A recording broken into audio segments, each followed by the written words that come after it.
ఈరోజు ప్రపంచం మొత్తం మీద అంటే రాష్ట్రం మొత్తం మీద తెలుగుదేశం ప్రపంచం బాగా ముందుకొస్తుంది కాబట్టి జగన్మోహన్ రెడ్డికి భయం పుట్టుకొచ్చి ప్రజల్లోకి వెళ్ళేటప్పుడు ఆ బస్సు మీదే కూర్చొని బస్సులోనే తిరుగుతూ ప్రజలకు కూడా ముఖం చూపించలేని పరిస్థితిలో ఉంటూ ఏదో ముఖం చూపించకపోతే అవదని చెప్పి ఆ పైన బస్ స్టాప్ మీదకి వచ్చి ఆ పూలదండలో నుంచి వచ్చిన జియో వైరు తలకు తగిలి ఈలోపు ఏదో కుర్రోడ్నేమని తీసుకొచ్చి గులకరాయితే కొట్టేశారని చెప్పి ముందేమో ఒక ముందు పాదయాత్ర చేసేటప్పుడు ఎవడో కోడి కత్తితో పొడిసి ఎయిర్పోర్ట్లో పొడిచారని చెప్పి అది కోడి కత్తి డ్రామా చేస్తూ ఆ కుర్రోడిని 5 సంవత్సరాలు బలి చేశారు.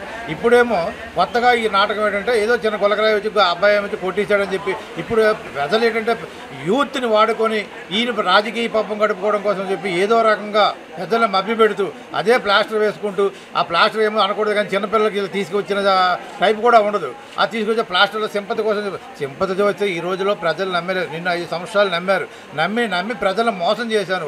మోసం చేసి ప్రజలు చేసింది ఏమీ లేదు. 10 రూపాయలు ఇస్తున్నావు, 100 రూపాయలు నువ్వు లాగేస్తున్నావు అంతే తప్ప పార్టీకి నువ్వు ప్రజలకి సేవ చేసే కార్యక్రమం అయితే నువ్వు లేవు.